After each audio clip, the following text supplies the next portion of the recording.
But I think the development of full artificial intelligence will spell the end of the human race.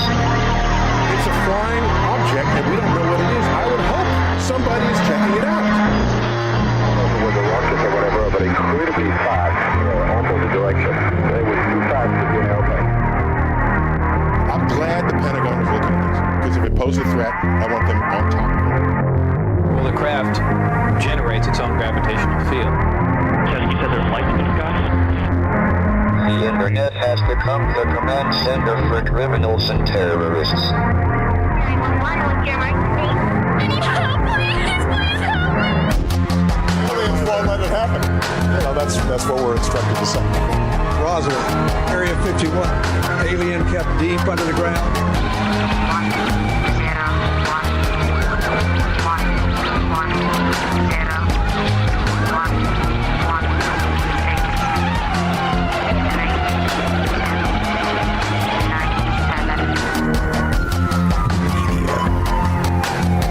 Doesn't have your best interest in mind. The government is self-serving. You're here for a reason.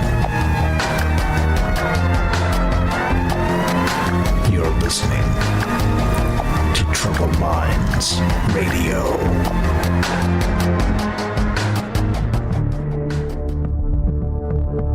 Broadcasting live from a secret bunker just off the extraterrestrial highway.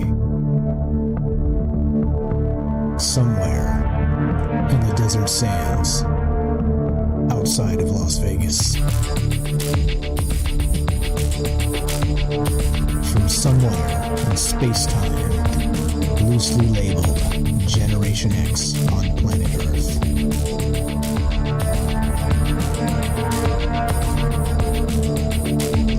Asking questions of you in earnest into the digital darkness.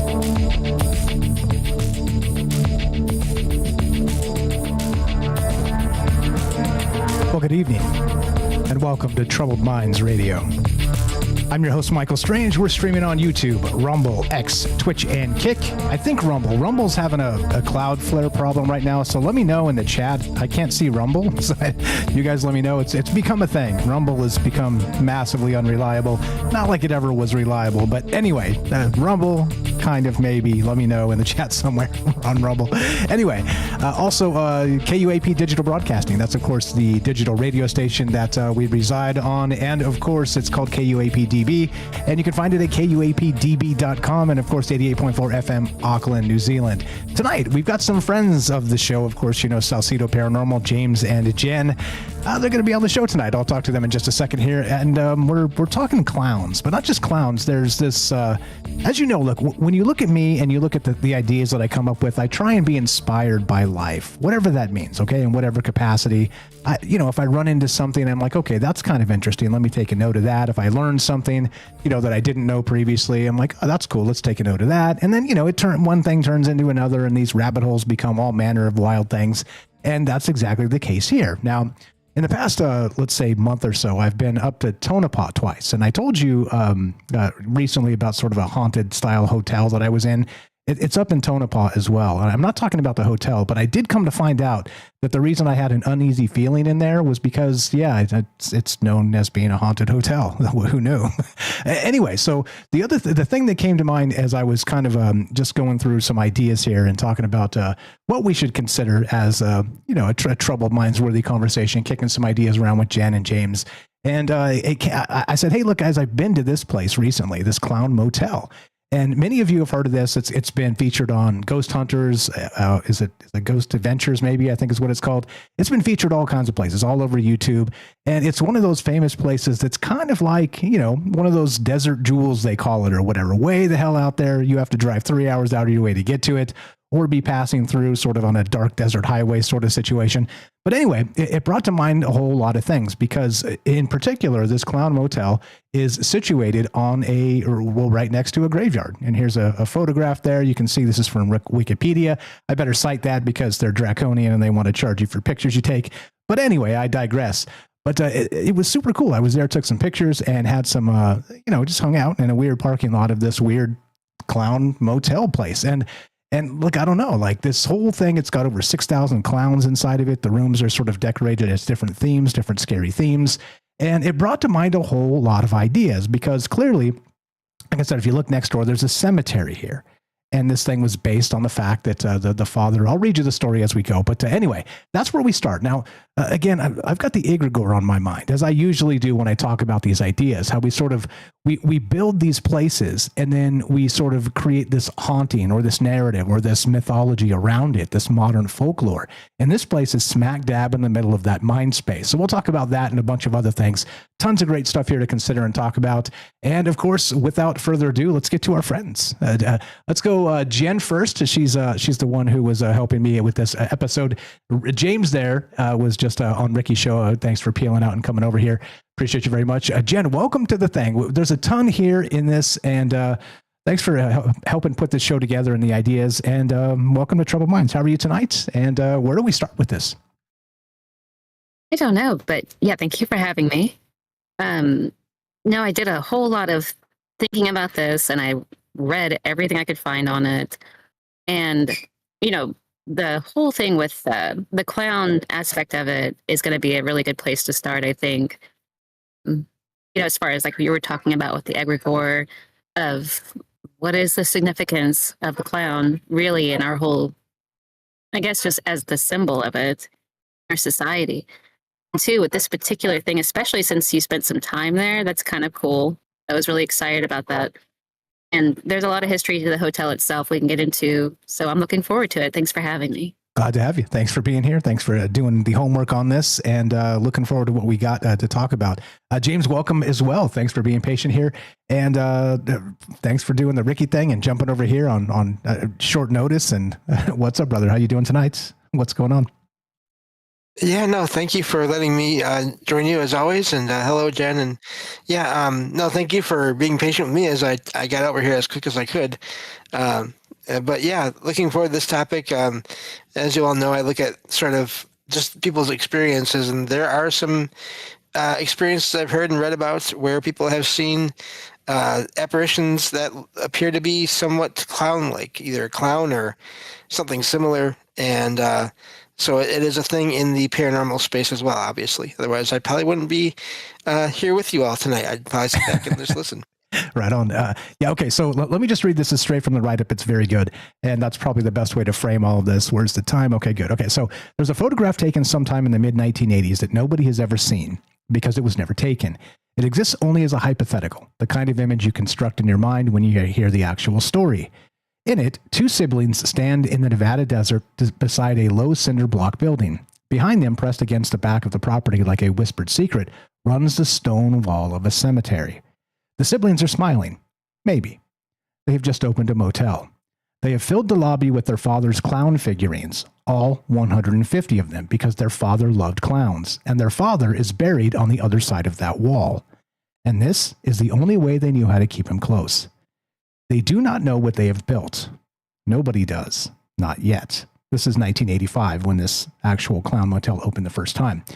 That is where the story of the Clown Motel in Tonopah, Nevada actually begins. Not with ghost adventures, not with the viral photographs, the EMF readings, the glassy-eyed armies of ceramic faces staring from every surface. It begins with grief, and with a very old human impulse that grief tends to produce. The impulse to build a place, to fill it with sacred objects, to press it as close as possible to the boundary between the living and the dead, and to keep vigil there. And I'll stop it there. The write-up is very good tonight, as usual. If you want to check it out to join the Troubled Minds newsletter, it's free. Just go check it out. Click the thing. If it tries to charge you, just tell it, nope, I'm going to join for free. Please come read it. Please come hang out. Please come consider these ideas with us. So with the clowns, now, when I was thinking about this whole thing, I was like, all right, so this feels as if it is like this cathedral in the desert, this vigil space, but it's got all these weird mementos. Again, they're trying to break the world record for having the most clowns in the place. And there's tons of little ceramic clowns and big stuffed clowns and like you name it, all the clowns you could ever dream of. And so if you're not into clowns, that's probably not the place you want to go. And I was reading up on this too, and there's the fear of clowns is strikes around 10% of people. Okay, so there's going to be a nice slice of folks who just don't like this situation at all. But anyway, the clown thing is interesting for a ton of reasons, and let's talk about that, because weird that we have a graveyard. We have this motel right next door that was built opened in 1985, and it was really built as a shrine to their passed on father, who's buried in the next cemetery. Which are literally right next to each other. You can't miss it. It's unreal. It's one of those bizarre places you can only make up in like a weird nightmare situation. But Jen, clowns, whatever. We can kind of get into the other aspect of this, the egregore and everything else, because there's a ton here. But when you were looking into this regarding the history and the clowns and all the rest of it, what struck you as part of the historical aspect? And we'll get into that as we go. Well, the origin of the actual site itself is really bizarre. You have this town. It's at the time when it was in its boom day, it was like 50,000 people, 1800s, and it had to do with they had discovered silver there in that location, and it became the founding spot for Belmont mining. So it was like a boom town. There was like everybody was there. Wyatt Earp had a saloon there apparently. And everybody was coming there to make it on this silver. So it was really full of life. But then they had several tragedies. Like a lot of people, there was a plague occurred. There was I think it was 1911, February 23rd, 1911. There was this terrible mining fire. And there's some discrepancy about, how that went, because there were several different mining fires. But you're talking about 1,700 feet underground, something like 100. I don't know for sure. I think it's like 100 miles of tunnels underneath Tonopah, Nevada, where this hotel is located. And so there's a lot of tragedy. The plague itself was bizarre. It only affected grown men. And they were all buried in that cemetery there, this next to that hotel. And the father of these two siblings was involved in one of those fires there, one of the Belmont fires of Tonopah. And in the meantime of all of that, due to all of this mining and everything, and the flooding, which would occur occasionally, the cemetery itself, so he's passed away, he's in the cemetery, all the people are in the cemetery. They quit using the cemetery because the floodwaters that came through on some occasion sort of derided the boundaries of that cemetery. But they did the best they could, and they put up fencing in a way and like a little bit of boundary way and try to kind of put it together. But there's some stories that essentially they lost track of where the boundaries of that cemetery were. And when those two siblings grew up, which they were hoteliers, apparently they had another hotel called the Pink Hotel at one point, called L&L Motel. And they built this one in dedication to their father, right next door, across over in the cemetery, and of course with his clown collection. But it's just because their mother, Elizabeth, his wife, got a settlement after that fire, And so I think that that's how they made good on that. But it's all very mysterious. And then it's gone through, and they sold it in 1995 to, I think it was, I can't remember, it was Perchetti, I think it was Perchetti or how, you'd have to pick that up because I read this like a couple of days ago and then just kind of letting it sit with it. Bob Perchetti, 1995. The hotel. Yep. Thank you. Then they built this hotel, possibly even on top of part of the cemetery where these people were buried from these tragic incidences.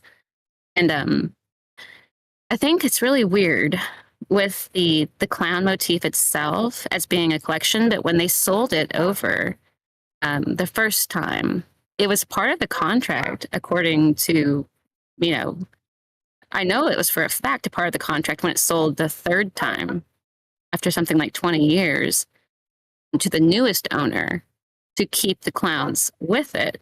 So in the first sell, they didn't take the clowns. They left them there as part of the hotel, and it's sort of a part of the sell of the hotel that it should remain clowns. And when he sold it to the newest owner, Hamer, it was also left in the contract to keep it. And there are news articles where he insisted as well that the clowns should stay with this hotel. So it's just really odd. Yeah, all of this as it stacks up. If you read the story, and there is links in the description if you want to read up on this. There's the Wikipedia, of course, and there's the actual history of the Clown Motel. It's all on their own webpage. And there's a lot of wild stories. Again, the early days, these fires, the plague, the Belmont Fire 1911, the Belmont Mine Fire 1942, just on and on and on of all this tragedy, like Jen was saying there. And as usual, when you look at these places, these liminal places, these graveyards, these cemeteries, it kind of gives you the heebie-jeebies for a lot of reasons. And especially when as she described, that some of the boundaries of these places get washed out in floods and whatnot, and you don't even know where this maybe this thing is built on part of that cemetery itself. It's just a weird aspect of all of this. And James, to you now, like what do you know about this place? I know in the paranormal world it gets a ton of action and traction, and people are really into the idea because of clowns and the graveyard. But what do you know about it? And is clearly it's been deemed haunted in a lot of ways. But what's your take on this as we start? And we'll keep on trucking because there's tons to get to, as I keep saying. Yeah, it's funny because I don't have a lot that comes to mind automatically about this location. Just that I've heard it's haunted. It doesn't surprise me because, as we've talked on all kinds of shows before, you basically have here a lot of these vessels. Is what it comes down to. These different figurines and dolls and whatever, even pictures, could still be vessels in some way for some kind of consciousness to show up to inhabit this space. And I do wonder, with it being so close to either literally on top of part of or so close to a cemetery, there is this idea that some people they want to keep going in this world as long as they can, whether they should or not. That's not always the point. Some people, they, for whatever reasons, they want to still remain here, and I could imagine them sort of deciding, well, I'm going to head over here where all these people coming and going, all this energy coming and going, and I'm just going to stay. I'm going to pick one of these objects that's in here, and hang out there for a while, and maybe come and go. Who knows? But I can see that being part of the cause for some of the paranormal activity there. If they're, whatever is happening there, I haven't looked into it. I forgot to look into it this week, but I haven't found any examples, for sure. But just in general, I can imagine that happening. Yeah, there's actually even on their own site here, there's like actual situations where they're describing haunted happenings with particular guests and things like this. Yeah. So, I mean, that's like the one thing. And the thing that also dawned on me was, the most obvious, and I don't mean that in a bad way. I mean, sort of in the weird world that we reside in, the storytelling aspect, the paranormal aspect of these things is the obvious part to me was that you got the graveyard and these passed on people, ancestors, and then you have all these vessels. in these clowns. And, you know, I mean, it doesn't take much of an imagination to go, okay, well, everybody knows the tale of the haunted, spooky clown. And with a graveyard attached next door, I mean, this literally, like I said, makes for nightmare fuel all by itself. But fire stuff. Appreciate you very much. What else you got?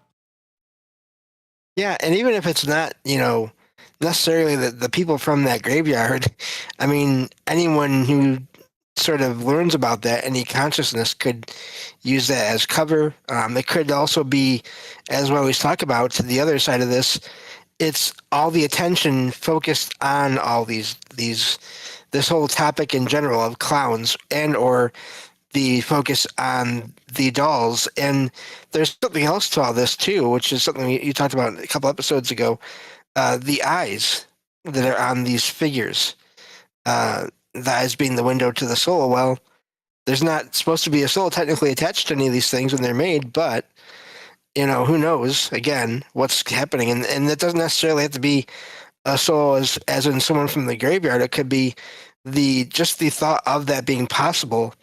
All those thoughts, all those emotions directed at all these faces, these eyes, and these dolls could collect possibly to maybe create the, you know, one or more tulpas or an egregore altogether in that whole property, which could cause the activity just as easily as human spirits could, if you want to believe that those exist. Yeah, exactly. And that's the way I'm seeing this. At least, again, like I said, if you put me as a betting man, don't put a gun to my head. But if you did, and you were like, okay, so what's really happening here? And it feels as if we're building our own mythologies. It feels as if some of these things are, you know, the clowns are there, the motif exists, people are scared when they stay there, all manner of things. These sort of it really came about as part of a grief space of the graveyard and all these tragedies. I don't know. As usual, it feels like we're building temples to these things, and then the mythology sort of just builds itself. I mean, it goes viral on YouTube, and then the Ghost Adventures do it. And anyway, that's what's on the tip of my tongue and my mind tonight. I'd love to hear the guys' thoughts. We're taking your calls. Jen first, though. We got a couple minutes left if you got anything to what James said there to add, and then we'll take a break and get to the bottom of the hour. Thank you for being patient. Sounds good. Yeah, the vessels aspect of it, I think, is really key. I've heard that it's easier for or for them to attach to a figure like a doll or a statue because it resembles so much a human body. It gives them a place to kind of put their attention. And so they are drawn to that already in a way, especially if there's already an attraction to it. Throw on the aspect that they have had people donating their own clowns to this collection all over the world.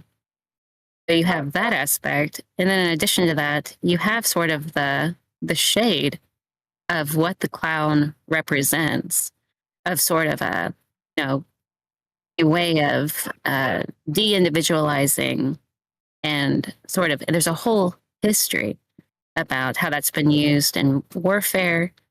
People have sort of dressed up to encompass a certain amount of energy and to separate themselves and become more of a pack mentality. It's really interesting. And we've seen that in a lot of, we could get into that as far as like with the clown being representation of the shielding so the individual can express themselves. So it's really incredible. Yeah, 100%. The first thought that came to mind was the Egregore Hotel as part of it. I'll tell you about that when we get back. Great stuff. Appreciate you guys very much. Again, we're here with James and Jen of SalcedoParanormal.com. Go check that out. Go follow them in all the places. TroubledMinds.org/friends. Follow Jen and James. Both are down there with different projects. Please follow our friends in all the places. What's up? Michigander says they say the Nephilim look like clowns. I'd never heard that. That's wild. Okay. All right. There you go. Troubled Minds. I'm going to see if I can. So all my buttons are probably broken because I was messing with stuff over the weekend and I shouldn't have been. I was like programming Windows stuff and I just shouldn't have been doing it. Anyway, be right back. More Troubled Minds coming up, and let's see if I can find the proper button. Oh, goodness gracious. Buttons. Who's got the buttons? There we go. All right. If you want to be part of the conversation tonight, the number to call is 702-857-6939. That's 702-857-6939. Click the Discord link at troubledminds.org. Like I said, we're here with Jen and James talking this world-famous clown motel. Now, what the hell's going on with this? Do clowns scare you? Why do they scare you? And do you think it's possible this place is haunted on the mere fact that it's possibly built on top of a graveyard? Be right back. More Troubled Minds coming up. Do not go anywhere.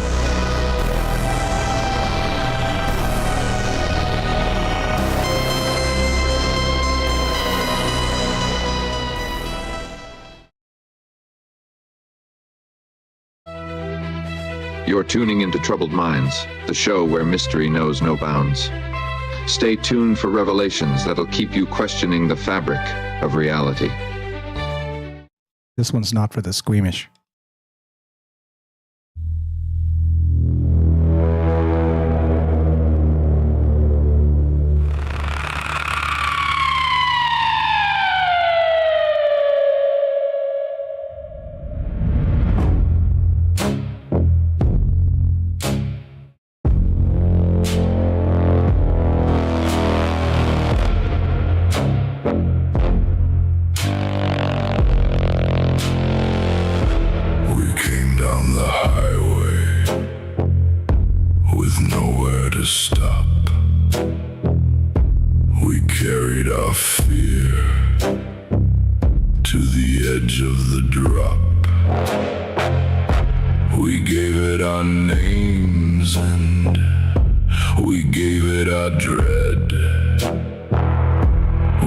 Something living by honoring dead. 6,000 vessels and counting tonight. 6,000 faces reflecting our fright. We built it together, and now it is real. The thing that we made from the things that we feel.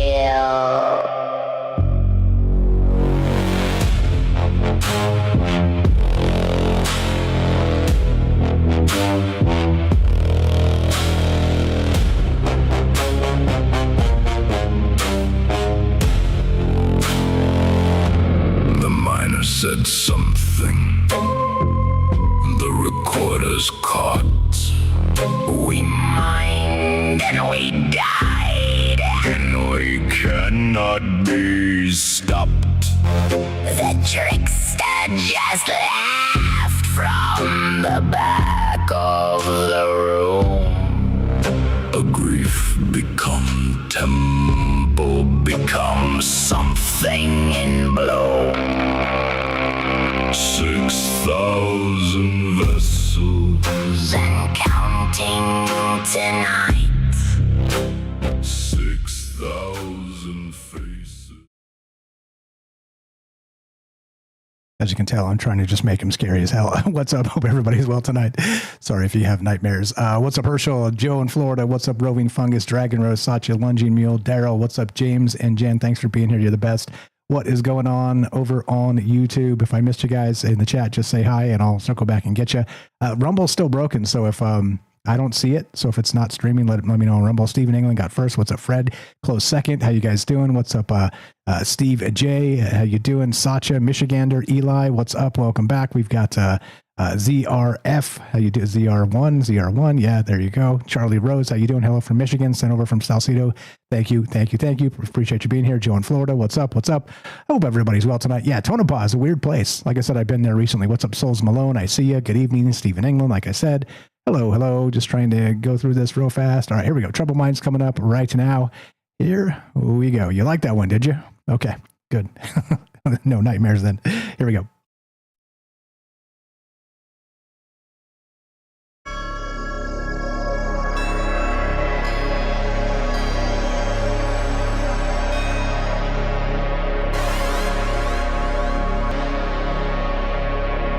Welcome back to Troubled Minds. I'm your host, Michael Strange. We're streaming on YouTube, Rumble, X, Twitch, and Kick. Shout out Puff over there says, Rumble crew, Rumble's running perfect. Great. I can't see it. So if I'm not reading your chat, sorry about that.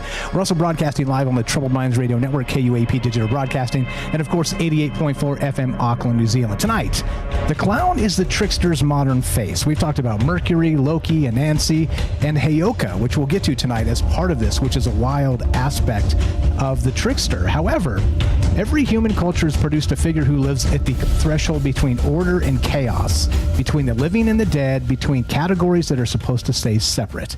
And there was a clown shrine in the desert dedicated to this idea. We're talking the Clown Motel tonight. We're here with James and Jen of Salcedo Paranormal and taking your calls if you want to be part of the conversation at 702-857-6939. Click the Discord link at troubledminds.org. We'll put you on the show. Let's go back to Jen, then James, and then it looks like we got a call on the phone line. Welcome back. Anything to add? There's a ton here, tons of stuff to get to, like I keep saying, and we'll get to the history and all the rest of it because there's so much good stuff. But welcome back, Jen. What you got regarding this or anything else? Go right ahead. Okay, so I think that with the clown aspect, again, like all the way back in all the people's histories of the world, samurai, you have the American Indians, it's everywhere in the world, the Celts, but the painting themselves up or the putting on of, I think in Germany, they even had these warriors that would themselves completely black, like shadows, just basically like almost nude bodies, but then completely just in shadow when they would go into warfare, like to sort of throw off the enemy. And you see that over and over again, but it's not just that it affects the enemy in warfare, but it also affects the warriors themselves. You know, it builds a sort of, like I was saying, a pack mentality. It gives them a way to sort of de-individualize themselves. There's an anonymity there, I think, at play that allows them to sort of act differently than they usually would. They shuck off who they are. They can be anyone they need to be. And it's sort of represented in the clown aspect of it in and of itself, of taking on that persona. So I think that's just really an interesting aspect when considering what the clown represents. You can see, too, with this coming from or being taught by trickster spirits, that they were shapeshifters in a lot of the history lore. So I think that's just really interesting. 100%. What you got, James? And then we'll go to call. Yeah, that makes sense. And that whole aspect of becoming sort of getting into that group mentality, that de-individualization, becoming a part of a pack like that group, it's almost, in a way, there's less responsibility there as well, if you don't want to think about it that way, where people could say maybe when they're in that kind of a group, I'm not the one making the decisions here myself. This is something that has been decided either as a group or by someone in charge of that group, and this is what we're doing. And sort of just being someone else, but that someone else that is part of a group like that. So yeah, that's a really fascinating aspect. I hadn't thought of it. Of course, that doesn't surprise me because you all are amazing. Indeed. Great stuff from Jen, as always, too. That's the point of this. Talk to each other, and amazing ideas come out of sometimes some of the most mundane things. Like you drive by it, and shout out Dragon Rose Linda has been up there to Tonopah, says, oh, hell no, I've driven past that place and would never visit. I hate clowns, right? Like that aspect, like there's going to be the people that are drawn to it, the people that are like, no, hell no. But then still, it's just a clown motel out there in the, in the desert. It's kind of on this lonely highway in this tiny town. And, it's very, very mundane. A little bit of novelty, but it's mundane for sure. But then suddenly you start to think of it from like the folklore aspect and the egregore and all the things we're talking about. And suddenly this becomes a perfect lesson in sort of modern mythology building. And the space of it's just a graveyard, it's just a motel. But then of course the clowns accumulate, and they are taking donations on these clowns, by the way. I think I'm going to donate a clown. We've got one here we were going to throw away, and instead I'll just take it up there and donate, and it will have a Troubled Minds clown forever. Anyway, love to hear your thoughts. Lots of things in play here. Has anybody been there? I don't expect anybody to have been there because it is so remote. I mean, even for Vegas, it's a 3-hour drive straight there. So but being out there in the middle of the desert, you'd have to really be going specifically there or driving by. But if you haven't been there, cool. What do you know about it? And what about clowns? What about the idea of a motel built really on top of or next to a cemetery? And how weird does it get? That becomes all the questions. 702-857-6939. Click the Discord link at troubledminds.org. We'll put you on the show. I think this might be Matthew in California. You're on Troubled Minds. How are you, sir? Go right ahead. Hey, Mike. Good show. Thank you very much. I was correct. I peeped your phone number and knew the area code. I'm like, I know who that is. Matt Sal, what's up, brother? You're on Troubled Minds. What's on your mind with this? There's a ton to tackle. What do you got? Well, what's worse than clown-themed motel? Good question. Clown-themed motel that's on a haunted cemetery. Yeah, exactly. Maybe built partially on top of it. Yeah, exactly. There's a lot there. I feel as a haunted location, it'd be a place, paranormal investigators are going to want to go to, and that might add to the maybe some of the hauntings. But definitely a place that I'm interested in. I'd like to go there and visit, but I don't know about staying the night, if you know what I'm saying. I do know what you're saying. And that's like I was there a couple times, like I said, recently, and I'm just hanging out in the parking lot, taking pictures and kind of checking out the rooms and stuff. And they have themed rooms, and supposedly it is like there's been miracle healings that have happened in this place. There's been hauntings. There's been tragedies that happened in the rooms, and they had to close down the rooms. I mean, there's the story on this thing is deep and rich, and it makes you go, do I want to be here at all? And I absolutely, I'm with you on that. Yeah, I like how people are donating to it. That's cool. I actually I wanted to talk about the archetype of the trickster spirit, if that's cool, if that's part of the topic tonight. Yeah, definitely. Go ahead. I was going to talk about it from the idea of the tarot cards, and just talking about the trickster spirit archetype. And in the tarot cards, if you lay the tarot cards out, they tell a story. And we take the 22 major arcana cards, they tell one big story, and it just loops over and over again. But the card that I'm talking about, card 0, is the Fool. And it's always depicted as, a person, a man or woman, kind of taking a leap of faith, jumping off. And it's about initiation starting out. So every time you start something, you embody the Fool. And I don't mean that like, haha, funny. I mean, anytime you start anything, so any kind of hobby you want to do, learning a new instrument, learning a language, making podcasts, art, gardening, any kind of woodworking or welding, anything like that. Whenever you start on something, you're inexperienced. You have no experience, so you start out as the Fool, and so you take that. The Fool goes on this journey, and all the cards are archetypes of people that you meet along the way of your journey. So you meet a magician that knows the elements, you meet a high priestess that knows, about spirits and stuff like that. You meet the emperor, the empress, which are mother and father figures. You meet the hierophant, which is like a teacher. And that's what I call you in like my podcasting journey. You taught me a lot. So you meet a teacher, you go through these trials and tribulations, and each of the cards represent something that happens to you as you go on the journey. You have judgment, you have death, you have the lovers, you fall in love. There's all these cards, they are telling a story. And then it gets to the world, which is the last card, 22nd card. And then it starts over again. And so each time you're doing some new hobby, you start out as the Fool, and you're just going through all these cards are teaching you all the things that happen to you in your life and the people that you meet. Follow me? Yeah, absolutely. I love the tarot aspect of this and the different archetypes, basically the archetypes of everybody and everything. And of course, the trickster probably fits prominently in this tale. Am I right?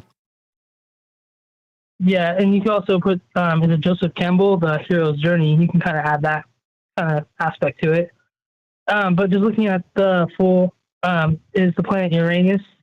The planet Uranus is a planet of freedom, revolution, rebellion, and reform. It's assigned to the free-thinking Fool. And so, like I said, it's starting out, when you start out. So how do I tie this into this kind of the clown thing? I'm not really sure, but I just want to talk about that and kind of give like an archetype of the Fool. If anybody's following me on that. Yeah, no, you're good. I absolutely follow you. And it is, once again, this whole thing is bizarre because clowns, again, have that uncanny valley effect. And we've done plenty of shows on this in the past. And people are highly affected by this, like cannot stand the sight of clowns. And like, I get it. And it's sort of why these fit into the spooky aspect of, you know, paranormal and the other weird stuff we always talk about. But beyond that, there's this... something to it. It fits into the doppelganger. It fits into, you know, we've done these shows recently on where we talked about, you know, seeing something that's not quite human. And as Jen said very smartly too, the idea that you paint yourself up and you become not yourself. You can embody anything as part of it. Back to the mask ritual. We did a show on that in the past. There's so much here as part of it just in the clown space. But beyond the clown space, this starts to get weird when you talk about that modern mythology building, the egregore itself. It was created from a simple grief aspect of this motel, and the graveyard next to it, trying to get as close to their father to remember him, and then put the clowns in it. And then it just sort of goes off the rails and becomes something unto itself, which is bizarre as hell, because here we are in 2026 talking about this when they opened this thing in 1985, and this goes all the way back to the early 1900s when they opened the mines and everything else. I don't know, it's just so strange to me, and I love this because it is that mythology building we always talk about, the narratives, this type of thing, right? That human resonant energy that lives on through storytelling in the oral tradition. But I rambled on way too much here. That's good stuff. And I will go back, but will I stay there? I'm with you. Maybe not. What else you got on any of that? I'm going to go. I just want to drop that, the tarot kind of aspect of the Fool. But I said this before, you know, some clowns will make you laugh and some clowns will make you cry. Some clowns will scare the hell out of you. So indeed, I feel it's interesting. It's just an interesting, like the whole place itself is fascinating to me. So thank you guys for doing a show on it. You're the best. Good night. Appreciate the call. You know him, you love him. That is Matthew in California. Temple of the Owl is the name of his podcast. Affectionately, Matt's Owl is what we call him. Templeoftheowl.com is where you find that, and go listen to his podcast. He's a very smart guy, and he's again, I always say this because it's important to frame where he's coming from in these conversations. He's got this massive esoteric book collection he's synthesizing into modern podcasts. Check it out. I've learned a ton of stuff listening to him, and you will too. Templeoftheowl.com. Please go check it out. Back to Jen. Anything on what Matt Sal said, or anything that kind of dawned on you as we were talking about some of this other stuff, the Egregore Hotel, or anything else? There's so much here. Like I said, what you got? Yeah, absolutely. Can you hear me okay? Loud and clear. Thanks for asking, because we had some issues. No, you're good. Anything. You're totally good. Go ahead. But he's right to point out, the full aspect in the tarot cards, that the number 0, the beginning of taking risks, taking a chance, to beginning a new path, to beginning the whole path to begin with. And the way that defines with the idea of, say, entering into the phase of existence, if it is something to do and there's a connection between passing away and it being a new beginning or a continuance, or however you would explain it. But maybe there's some kind of comfort to coming into something that a vessel, not only that is humanistic in that regard, but there's something unique about not just beginning something new, but with the painted face aspect of the clown itself, it's beginning something new in a disguise. So, when you look at part of the reason that the clown is so disconcerting to people, I think, is they can't read the emotions that are actually being expressed by the person. They've almost been depersonified. And there have been some reports too that people see clowns as things, more so than they see them as people. And it's the same aspect for the person wearing sort of costume. That's intentional to almost disassociate themselves from who they are, and sort of allow whatever is inside of them to come out. Things that they did not know that they were are able to be shown because they're in a disguise. And so they can kind of be whatever they want or need to be. and without skin of who they seen as being by other people. So I think that's really interesting. So it's not just the beginning of as a fool beginning something new and different, and with the clown aspect adding on, it's that aspect, and in addition to that, it's a disguise.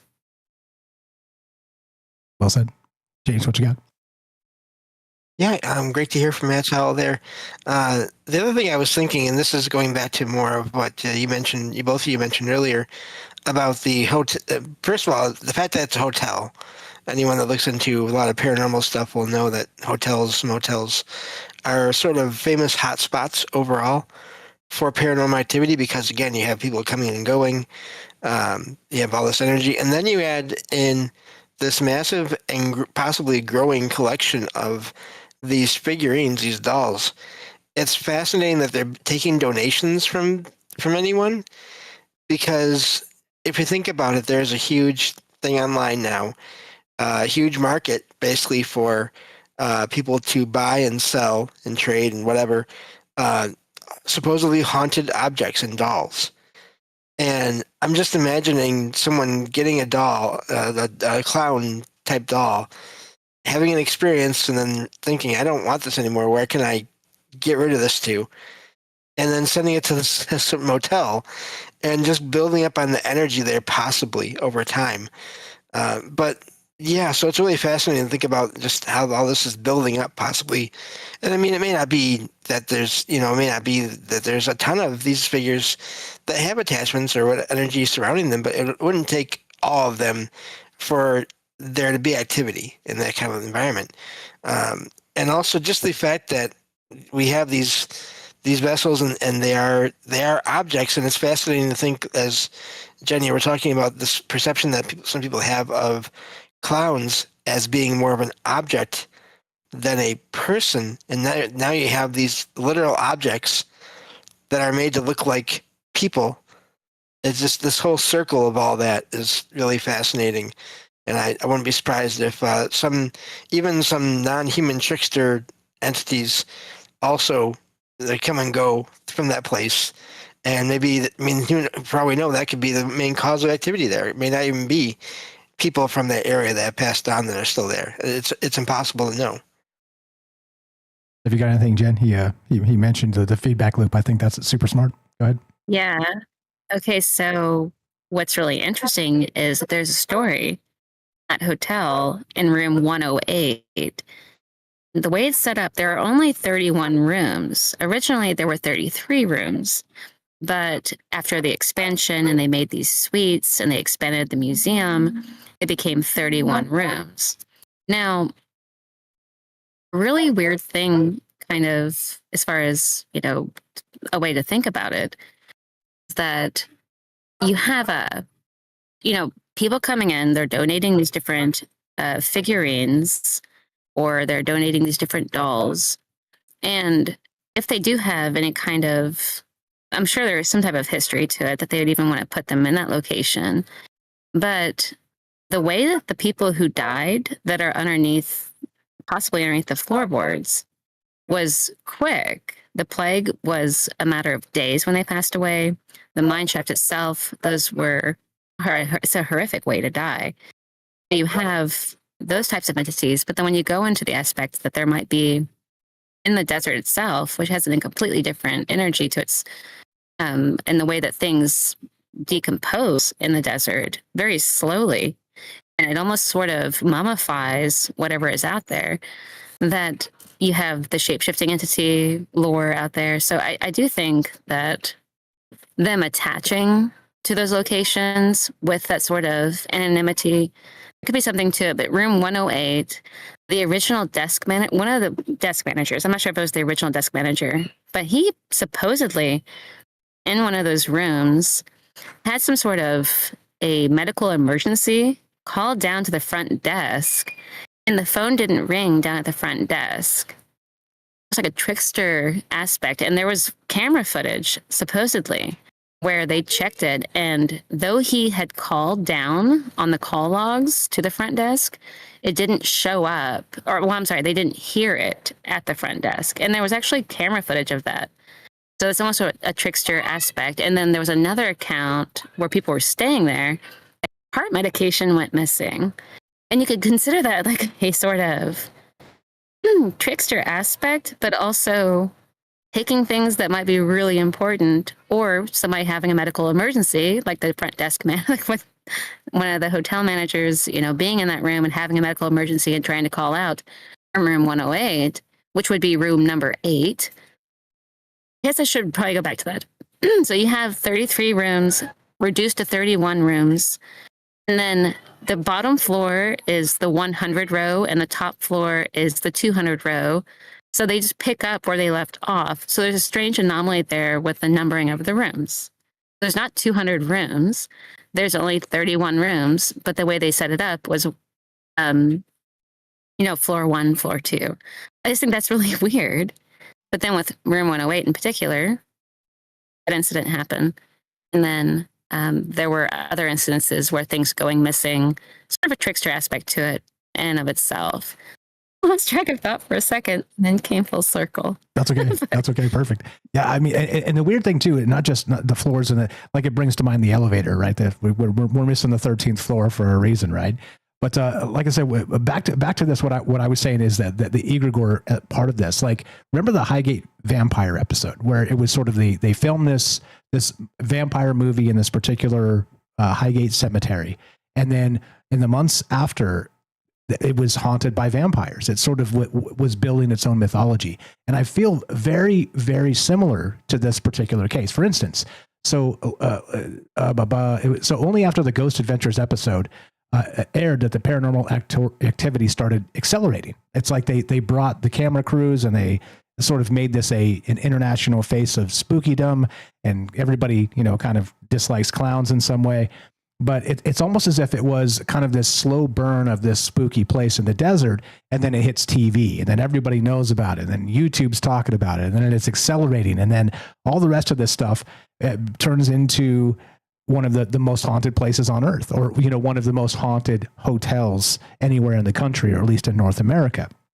So the motel essentially crowdsourced its own haunting by people coming through there, people donating clowns. And like I said, I've got some pictures, by the way, and I'll drop them in the Discord, shameless Discord plug. If you haven't joined the Discord, I'll drop them in the after show chat along with the spooky song. Troubledminds.org, click the Discord link. Go check that out. I will have some pictures that I took. Inside the gift shop is where most of those clowns are. There are hundreds or thousands of clowns right inside the when you walk in the door there. So I've got pictures and video of that. I'll show you guys. I can't post it on YouTube because they're going to get mad and sue me or something, but I will drop it on the Discord. Please check it out. But that's the idea, right? So to me, when I think about this, it's like we're building our own mythologies, and we're funneling people into these spaces and seeding spooky into their mind, into their mind's eye. And then, okay, you're a little freaked out. There's clowns everywhere. Now go to sleep. Right? All it takes is a brisk desert wind in the middle of the night. And if anybody knows the desert, you get some windy nights, and suddenly a simple visit to a motel in the desert becomes one of the spookiest stops you've ever had in your life. And so suddenly we're creating this thing. And like James said earlier, it's impossible to tell whether this is sort of us sort of in a disarmed space of that. I can't remember the term of the being afraid of clowns. There's a term for it. I'll pull it up in a second, where it sort of disarms us a little bit. And then every bump in the night sort of amplifies the spookiness of the place. You see what I mean? So would this be the same without the clowns? Would this be the same without the actual cemetery?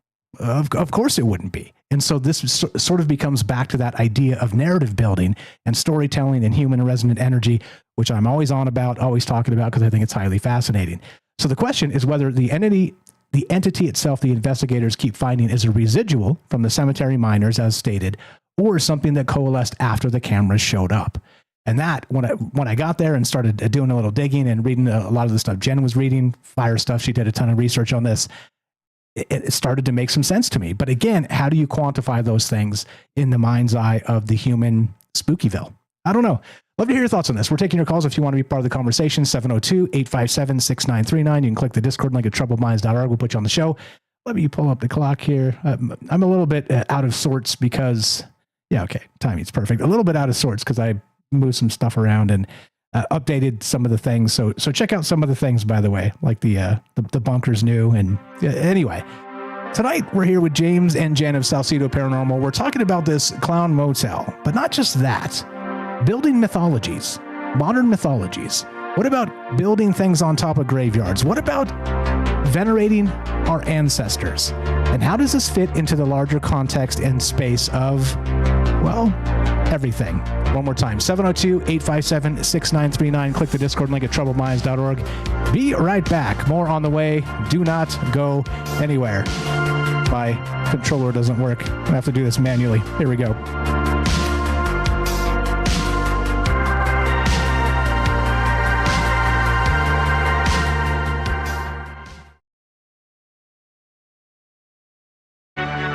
This is Troubled Minds. Your host, Michael Strange, the master of the mysterious, is here to guide you through the shadows of the unexplained. Let's check the news. Reporting now on developments in artificial intelligence, national security, and deep space exploration.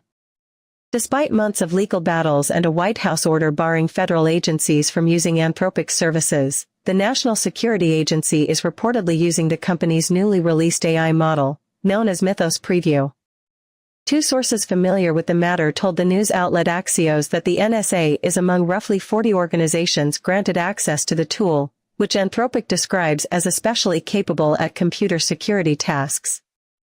The development follows a reportedly productive meeting between Anthropic's chief executive Dario Amodei and White House Chief of Staff Susie Wiles, though President Trump told reporters he had no knowledge of the meeting when asked. Anthropic and the Pentagon remain locked in dueling lawsuits stemming from the Trump administration's decision to label the company a supply chain risk. Turning now to the outer reaches of our solar system, and beyond, NASA engineers have shut down one of the last remaining science instruments aboard Voyager 1, humanity's most distant spacecraft. The low-energy charged particles experiment, which had operated nearly continuously since the probe launched in 1977, was powered down on April 17 to conserve the craft's dwindling electrical supply. Voyager 1 relies on a nuclear power generator that loses roughly 4 watts of power each year, and mission managers say acting proactively was the only way to prevent an automated shutdown that could have jeopardized the entire spacecraft. 2 instruments remain active, one monitoring plasma waves, the other measuring magnetic fields, continuing to send back data from a region of space no other human-made object has ever reached. Finally, a new study in cognitive science suggests that men and women demonstrate different relative cognitive strengths across their lifespans, though details of the full findings are still emerging.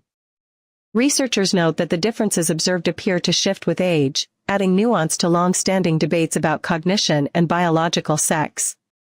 More on that story as the research is more fully published. Thanks for listening to the Troubled Minds Radio Network.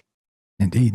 Thank you, news lady, whatever your name is, the AI robot, for reading the news so I don't have to. What's up, guys? Hope everybody's well tonight. Derek the Night Stalker. What's up, Joe in Florida? Roving Fungus, Dragon Rose, Lungine Mule. What's up, APOC? Massal, thanks for the call. You're the best. Daryl, Satya, Lily.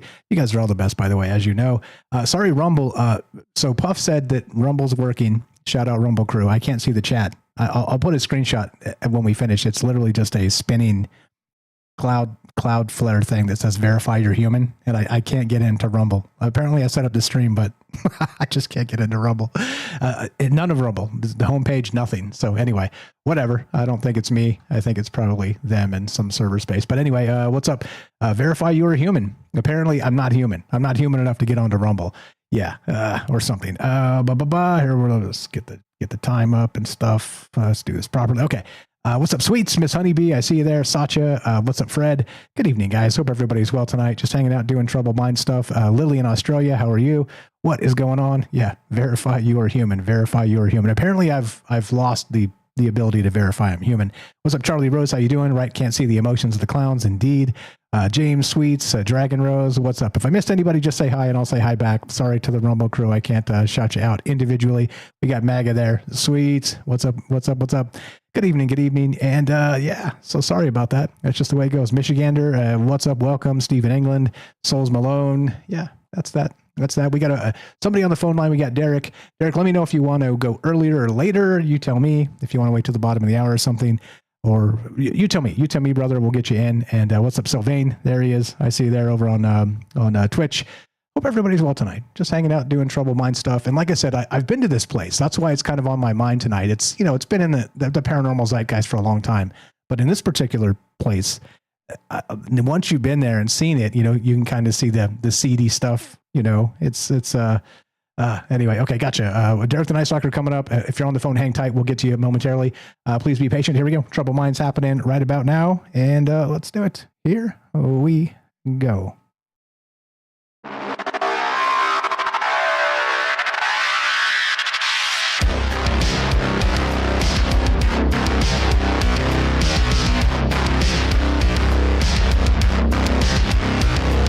Welcome back to Troubled Minds. I'm your host, Michael Strange. We're streaming on YouTube, Rumble, X, Twitch, and Kick. We are broadcasting live on the Troubled Minds Radio Network. That's KUAP Digital Broadcasting. And, of course, 88.4 FM Auckland, New Zealand. Tonight, we're taking your calls as we talk clowns. Everybody loves clowns. Except, in this case, we're talking about building mythologies. We're talking about building structures on graveyards. We're talking about all the things that come as part of it. And, of course, that fear of clowns and the uncanny valley itself. What do you know about it? How weird does this get? And has anybody heard of or been to the Clown Motel in Tonopah, Nevada? I've been there a couple times recently, and that's why it is on my mind and why I wanted to talk about this, because suddenly it's front and center in my mind space. And I'm like, we've done 8 years of Troubled Minds that we've never even considered talking about this. So let's do it now that I've been there. I'm I guess the resident expert now that I've seen it once or twice. But anyway, we're here with James and Jen, of course, of Salcedo Paranormal. Thanks for being patient, friends. Anything to add before we go to some calls? You guys are the best. Thanks for being patient. Let's go James first, then Jen, and then we'll go to some calls. Welcome back, guys. Yeah, glad to be here. And I can't think of anything right now. Just that the dolls and everything like that, and the figurines, and even pictures, like I said, anything with eyes. I really wonder now how much all this has to do with having just the figure or the shape of a person, and also just eyes. How much can attach to anything that has eyes when it comes to all this? Because it seems like it is so common. Objects that have eyes, dolls and all those things, but then also pictures, and it makes me wonder what other objects that I'm not thinking of that have them, that maybe have reports of paranormal activity attached to them. Amen. Well said. The eyes have it, the windows to the soul. And what does that mean when it's a haunted clown? Jen, anything else? And then we'll go to, looks like Derek in Massachusetts. Oh, just like, you think about that it was a mining town, that they were mining for silver. That this was a huge, I think it generated what would today be like $6 billion worth of silver out of this one location in the middle of the desert. They dug so deep, like it's 1,700 feet into the ground is incredible. Then you have these horrific tragedies surrounding it with the soil and everything. Next to that location, it's a military installation as well, known as Area 52. That's really fascinating. I wonder if they woke something up, or if something, as far as the trickster spirit aspect, there's that to consider too, because it almost seemed like a curse fell upon this town, and then it's just full now of extremely, just a very interesting and just odd little place. Big time. And then to have this location there as well. Yeah. Big time. I was going to mention that too. So Tonopah, Nevada is actually the home of the stealth fighter, and it is the west end of the extraterrestrial highway. So we have the convergence of all the high weirdness, high strangeness happening in this particular place. And they have this big plaque outside I think it's the county recorder up there of it says the home of the stealth fighter. It's like this big plaque and everything. And that's where it was those spooky night missions, right? They built this thing out there and tested it at the Tonopah test range. And so of course, the people in the town were privy to some of this technology before it actually was released to the public, before anybody knew about any of these things. So they were seeing these, quote, UFOs in the sky that were super quiet and all the rest. Anyway, tons of stuff here. It's incredible to think about the area. Like I said, I've been up there a couple times recently now, and I'm like, wow, like this place is so rich in lore that it's just, wild. Let's talk about it. 702-857-6939. Click the Discord link at troubledminds.org. Let's go to Derek in Massachusetts, the Night Stalker. Yep. What's going on, my man? What's going on, you guys? My buttons are messed up, so I'm not going to do it tonight. Well, what do you know about this place? Thanks for being part of this, and thanks for calling. Go right ahead. Tons of stuff here, and let's take it Night Stalkerville, as you usually do. I know nothing about this place up until the show started, and I did a couple quick searches online. I found some interesting stuff. I was going to mention the Tonopah test range stuff, but you already brought that up. That's really interesting to me. I'll get into that in a second. But the first thing I looked up was the etymology of Tonopah and what it means. And according to Google, it says, quote, according to local history, the name is said to mean, quote, hidden spring.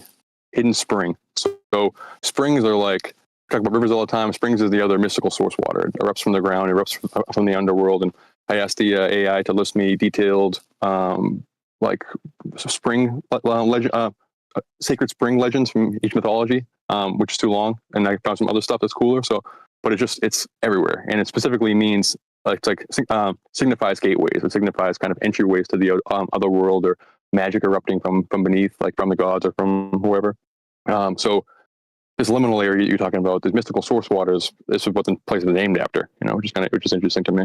And then you mentioned the clown stuff. Was the hotel founded in 1985? Is that right? Yeah, 1985. Yep. Yeah.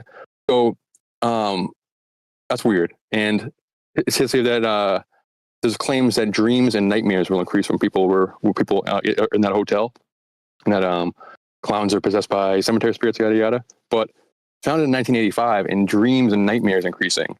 Like the clown aspect reminds me of It and Pennywise, and that came out a year after that. It came out like a year later, in 1986. So I wonder if it was kind of if something was being like in the air and King picked up on it, something like that, or if he heard about this and got inspired, like that's creepy or whatever. But just synchronistically, I was thinking about Pennywise the whole time, and I took up some Pennywise notes, and I just saw a minute ago that it was 1985. Like that's pretty strange. But before, and then you mentioned the proximity to Area 51 and the Tonopah test range, 70 miles from Area 51, yada yada, and then Jim Butler's burrow. Butler discovered silver in 1900, what he was talking about, that's how the mines were discovered.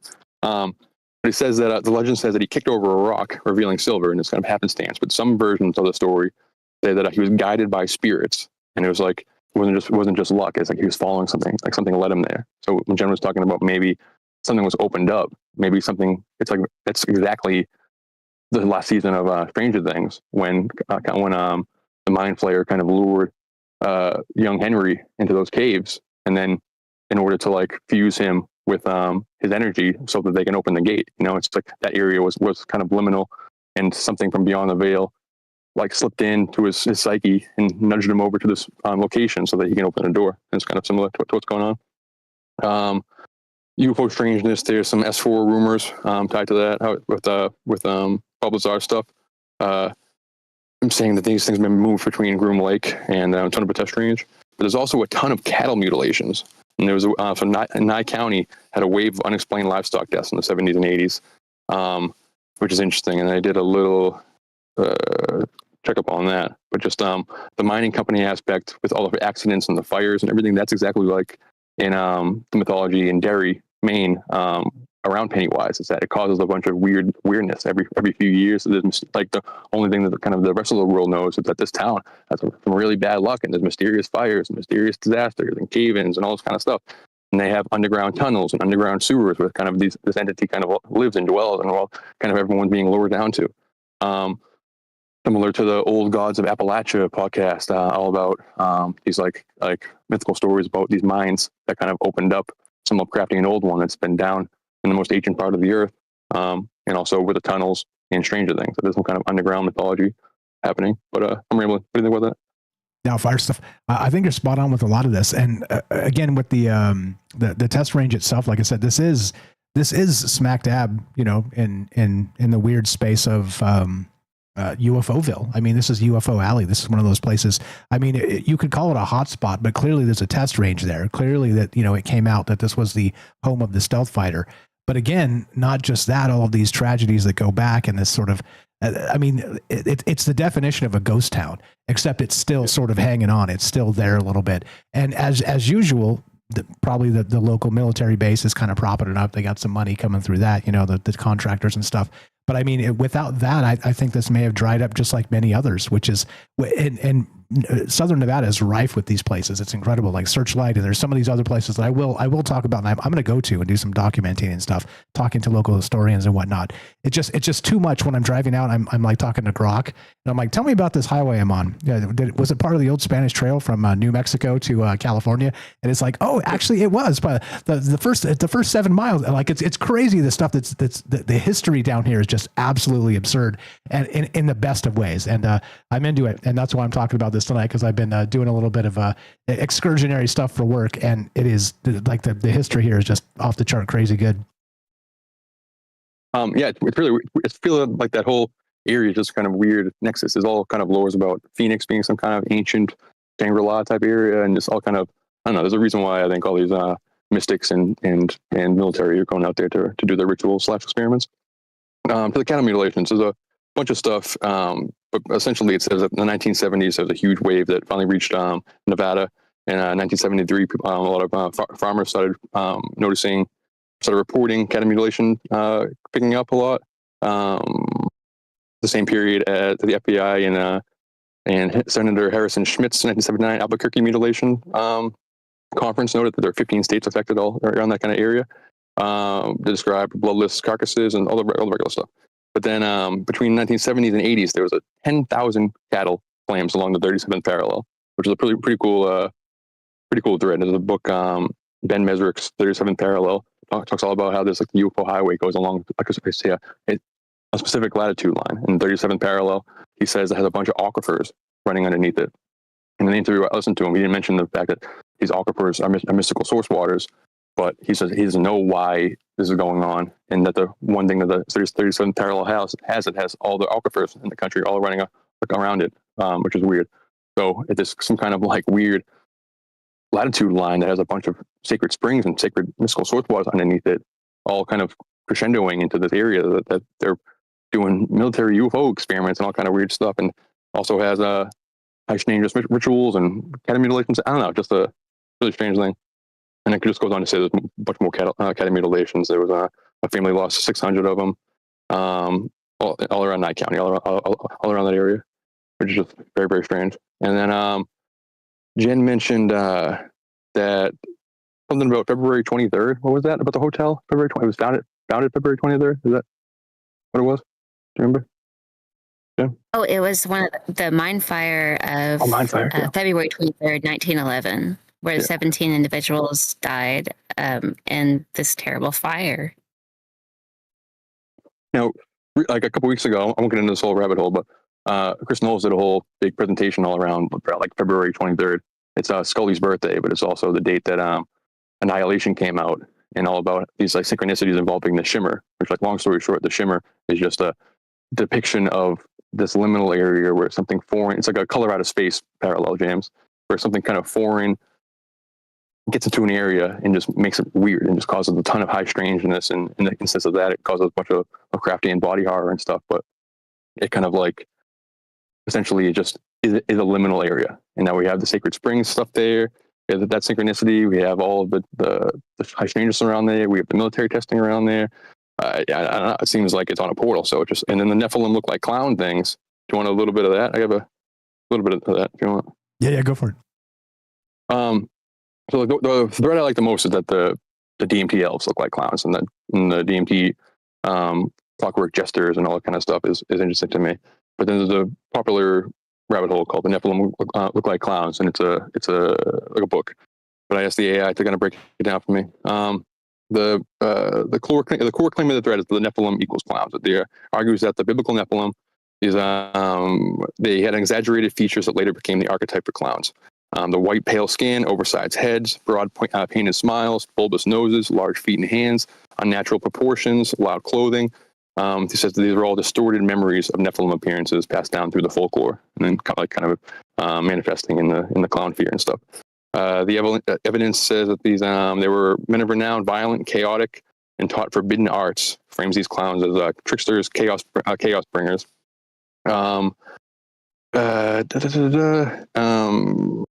links traveling. There's links connecting the traveling shows and the freak exhibits to hidden Nephilim bloodlines, which is kind of stretched. But it says that the claims of used to be acclimate people to non-human features. That there's an intentional kind of clown psyop or whatever, which is a kind of a stretch to me. But there is it's not in here, but there's a Order of the Jesters, which is kind of like a Shriners offshoot or kind of a proto-Masonic order that is apparently very deep in these kind of wheelings and dealings. The Order of the Jesters are like a secret, like a within secret societies that are like at the highest level of it, or like a offshoot that's kind of like a Skull and Bones esque thing. How it ties to other myths. Some versions of the Nephilims weren't fully corporeal, who are hybrid. So there's the big heads and the alien black eyes are just another cultural memory of these same kind of ancient Nephilim beings and stuff. And then it just talks about how these sacred clowns and weird kind of ritual figures in the Lakota and the Hopi and the Pueblo and stuff have traditions that basically preserve their Nephilim appearance, and it's all kind of a similar thing. So the Nephilim stuff gets tied in with the Bible and the giants and everything, but for this sake, it's essentially old ones that we have some kind of like old one veneration in the middle of the sacred spot in the desert where there's like 600 clown effigies at a space where potentially a liminal area exists between the realms, and then trying to like conjure something up or bring something in, or in Pennywise, the Native Americans found it way back in the day. They created some kind of these 13 pillars all around the area, and then the military comes in and they start messing with it, and then they're trying to like weaponize Pennywise, and meanwhile it's causing disaster all over the town, and wild dreams and nightmares and mysterious deaths and mysterious fires and essentially everything that's happening. What are you talking about? But yeah. I'm rambling. You got a bunch of guests. So you're good. You're good. I appreciate you very much. Yeah, it feels like this is that space of like Stranger Things, right? Like where it could have started here. Like it totally could have started here. And don't forget too, like you said, it came out in 1985. Also, this was a peak Freddy Krueger. Like this time in that space, the 80s space. Like there's a lot of that cultural stuff that kind of comes into the mass media mind's eye that may play into this.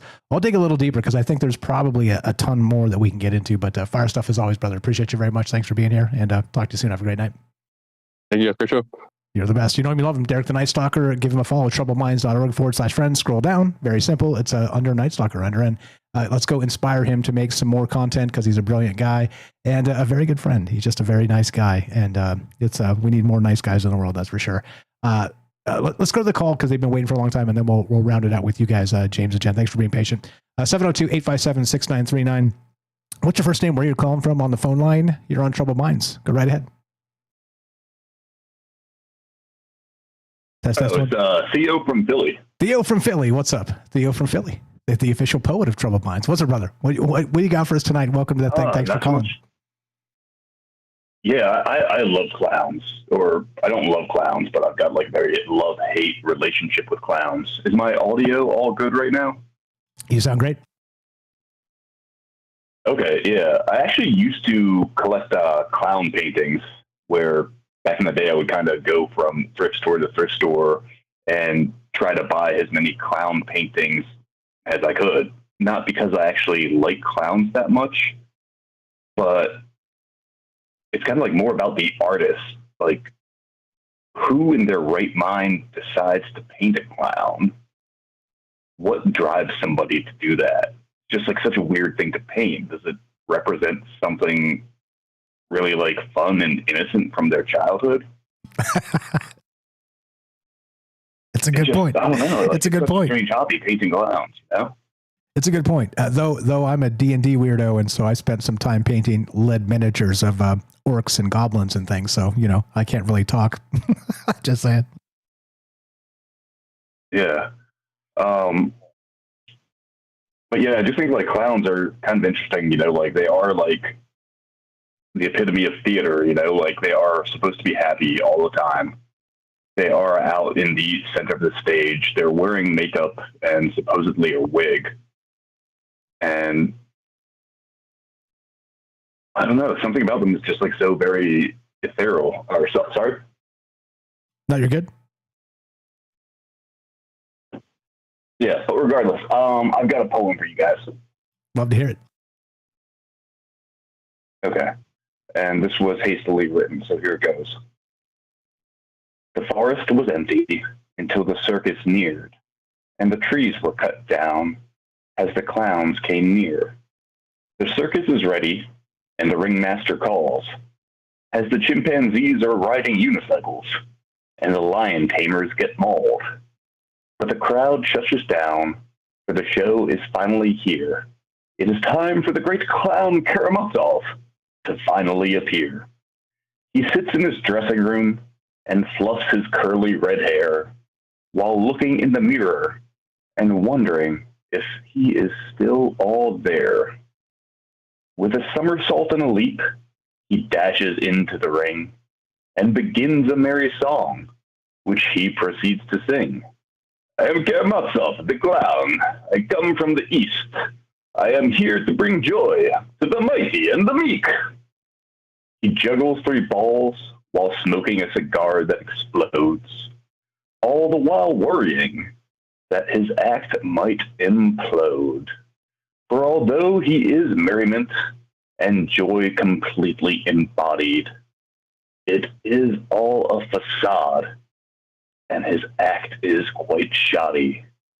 He drops a ball and fails a magic trick, and falls on his gigantic ass, looking like a gigantic prick.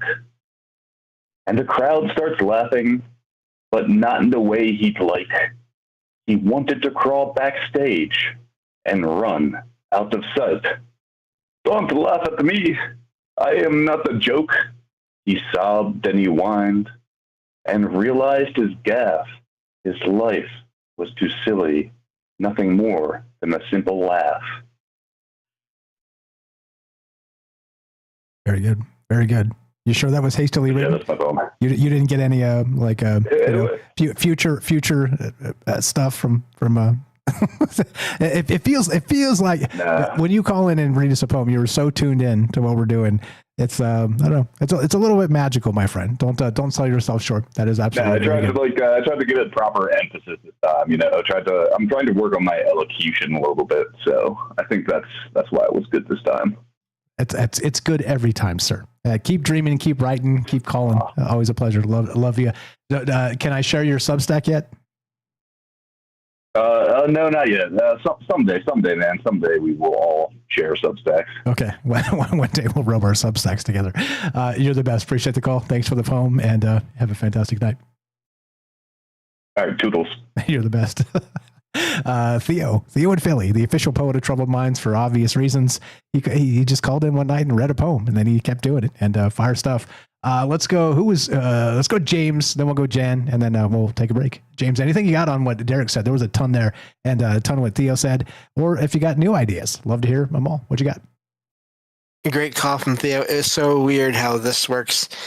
Just before Derek started talking, I put in the stage chat that after hearing all this, the whole story about all the tragedies in that area around that hotel, and even the things that happened in there with the electronics malfunctioning or all that kind of stuff and objects going missing, it sounds like it, but in the desert. It sounds like some version of something, some trickster entity, possibly, manipulating objects and events and who knows, people. I mean, you never know.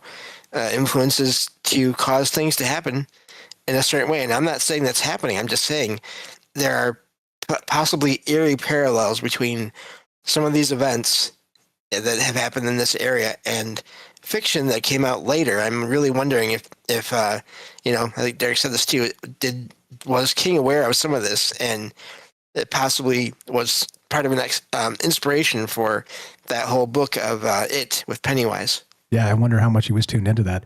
Jen, got about a minute left, and then we'll come back after the break.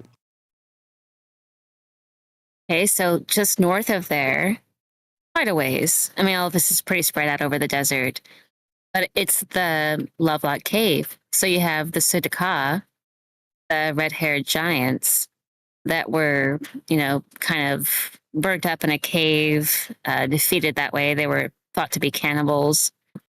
But it's not the only thing. The whole idea of finding things in the ground, which I think we'll get into in the next segment. But there's something about, at least I will go into that, because I think that's really interesting, about finding things that have been hidden away for a long time and them coming to the surface is really symbolic, but yeah, north of there is the red-haired giants mythos. Yeah, Nevada is an interesting place, and it is widespread, big. On the west side, it actually attaches to Oregon. On the east side, it's actually attaches to Iowa. It's just a lot of desert. It's a lot of really spooky desert, and I don't know. Like I said, if you've never lived in the Southwest, can I recommend it? I think it's one of those places that's just it's a little bit magical to me. Forests are lovely, and I love the Pacific Northwest and all the rest of that, the Bigfoot mythos. But I feel like UFOs in the desert are the way. But hey, maybe I'm biased. Love to hear your thoughts tonight. We're talking this clown motel, talking the mythology of it, and of course, everything in between. If you want to be part of the conversation, give us a call, 702-857-6939. We're here with, come to Michigan, says James.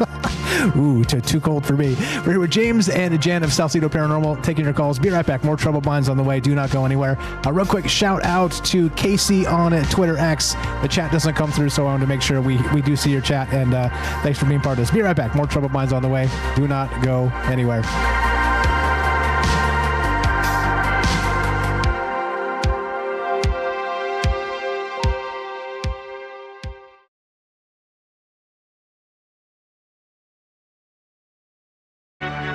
This is Troubled Minds.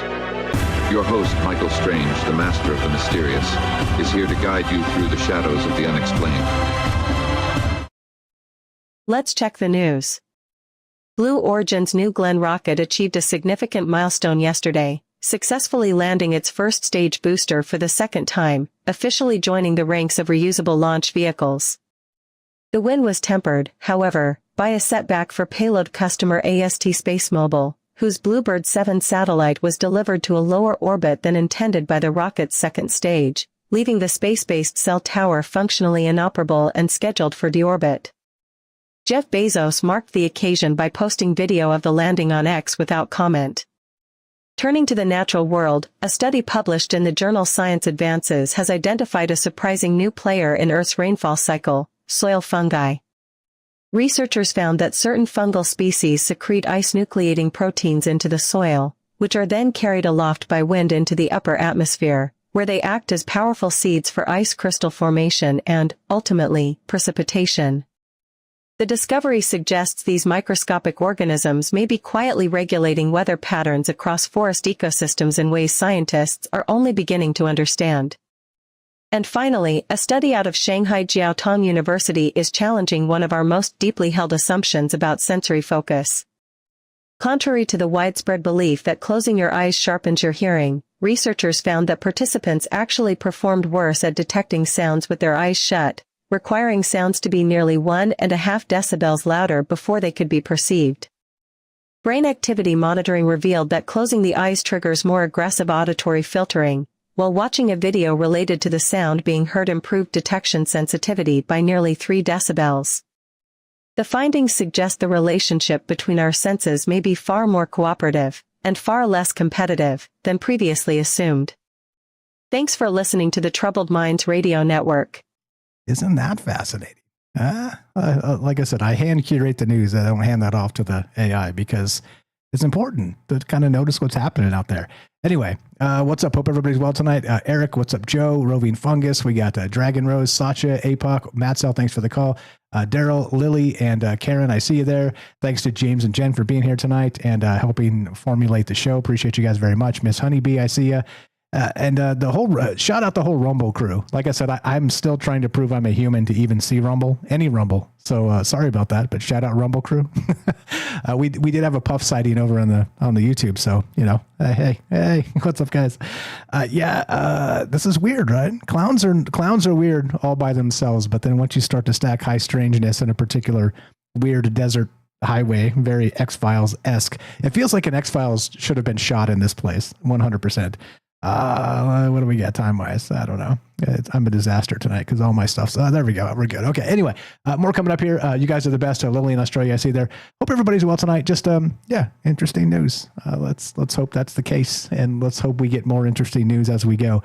Here we go. Troubled Minds coming up right now. Final segment. We get more from James and Jen. If you guys want to pop in and say hi and give us a hot take on something, or a medium or a cold take, that's fine too. Be right back in just 5 seconds. Troubled Minds happening right about now.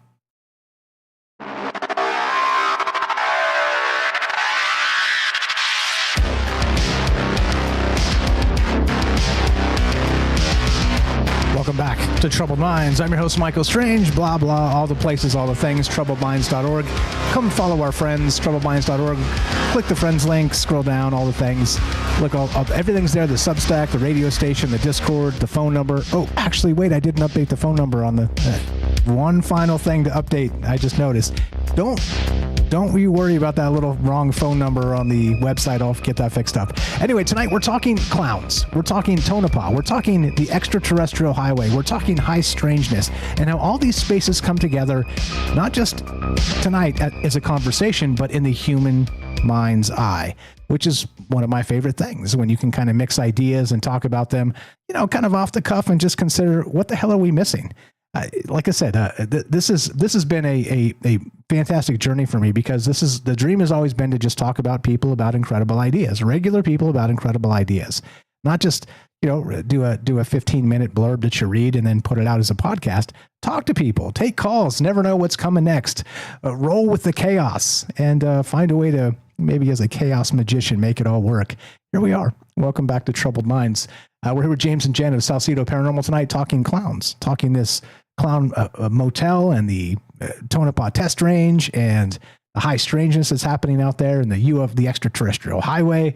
Welcome back. Jen, anything to add? I cut you short there. You wanted to talk about a particular aspect of Tonopah and the larger high strangeness. Welcome back, guys. Thanks for being patient with the format, as you know. Welcome. What do you got? And go right ahead. Yeah, I think that there's something maybe too. I mean, okay, think about those red-haired giants. They had sandals that were like 15 inches, long. They found the lore for the local American Indians there is that, these were incredible foes, but that they managed to somehow trap them into a cave and then to set them on fire and killed them in that cave. And there have been like different accounts of, the DNA or this, that, or the other. There's all kinds of stuff about it. Sort of a separate thing, but kind of close. Because, the concept, too, of just the, if they, I don't know, the similarity between the mine fires and being caught in a hole and then extinguishing there is really eerie. As far as there's a similarity there of it being sort of a payment back, if that is the case. But then in addition to that, I wanted to kind of touch down on finding things in the ground. For example, the father of Mormonism was what they call like a glass seer, like that he was looking into basically looking into a crystal ball, that kind of concept. It's a little off topic, but it's exactly the same topic. He apparently was digging a well and came across this stone in the ground. And the whole way that he came across all the information that he did to create the belief system he did was he found this rock. This stone was apparently jasper. He kept it. It's like the size of an egg. And it was only shown, I think, in the 2000s, and to people to see. That he would put it into a hat, hold the hat up to his face, and he would get these visions from the stone that he found in the ground like that, which is just really interesting as far as getting ideas from inside the earth, or that the earth is concealing ideas. But then top that off with the whole clown aspect of this hotel, people bringing clowns there. They're coming there with their own feelings about what their fears or their excitement, the kind of whimsy of going to this location, but experiencing whatever it means to them to not know, what is behind the facade of trickster spirit, even idea. And you're out there in the middle of the desert. It's the last thing you expect to see, I would think. But it's a manifestation of the trickster And the effect psychologically, if there's something that is gathering that up, to leave it in contract, pardon me speaking so much, but to put it in contract that the clowns should stay with the hotel, and then people who come to this liminal space experience the excitement or the fright of it, and may even, leave a clown or something on behalf of that experience for others to also take part in. It's just very weird. It's a tribute in a way to the history of the trickster spirit of the deserts and of that lore. It's just so weird. Exactly. When I was thinking about this too, it's basically like a pilgrimage. It is a pilgrimage of sorts, venerating the trickster. And it's this bizarre mountain town at the west end of the extraterrestrial highway. There's so much there that, like I said, and not just that, like the story I told a couple shows back about the weird haunted hotel that I walked into with the Native Americans on the wall and stuff. Like, it wasn't about that at all. It was just a creepy vibe. There was nobody in there. The second time I went back into this hotel to see if it was the same, and there was somebody sitting at the desk, but there's nobody else in there. Still the empty coffee shop, still all the stuff. And I talked to her for a little bit, and she's just like, yeah, so like she works there. She's like, yeah, so what? like, yeah, big deal. The place is empty. Yeah. Like, you're telling my tale. But yeah, I mean, the whole place is not just this particular aspect. It's everything. It's again UFOs. It's a UFO hotspot. It has haunted hotels, and there's only like 2, multi-story hotels in the entire place because it's a tiny town, and both of them are supposedly haunted. I mean, it's just on and on and on of all the rest of it. And then, yeah, the Shriners, Miss Honeybee says, and Derek mentioned earlier, like there's so much of this that is just incredibly bizarre that, like I said, I think I have to go back. And when I go back, maybe, just maybe we'll do a poll on this. Should I do a show from one of these rooms and take calls from one of the spookiest rooms? Oh my gosh. Maybe. I mean, maybe they won't let me. I don't really know. But anyway, appreciate it very much. I'm sure they would. Yeah. Who knows? What do you got? Go ahead. And then go ahead. Okay. So you have, they actually rent out ghost hunting equipment from the front desk now, which I think is just, they're really feeding into this, which is really funny. But I don't know, I'll mute for a minute. Yeah, renter, your renter, what is it? What are those things called? Like EMF readers and all the things to go to the cemetery, but they're definitely feeding into the whole, of having an experience. They want you to have an experience, so you'll go out and tell people about it. But yeah, viral marketing. Go ahead, James. Yeah, and that's the thing now. Some hotels and motels. Well, mainly, I think it's more hotels. But some of the places, some places really do lean into that. It's not just a thing with that individual location, of course, where once they realize and they get enough reports, it depends on the owners of the property and everything if they're going to do that or not. But some places do that. They will provide they'll buy equipment and let you, rent it or use it as part of the experience, as part of the tour, and probably include the cost of the equipment and the price for the tour and all that. But yeah, so it is a fascinating thing, and it's I don't know. It's really fascinating that this is all happening, but in such a remote area.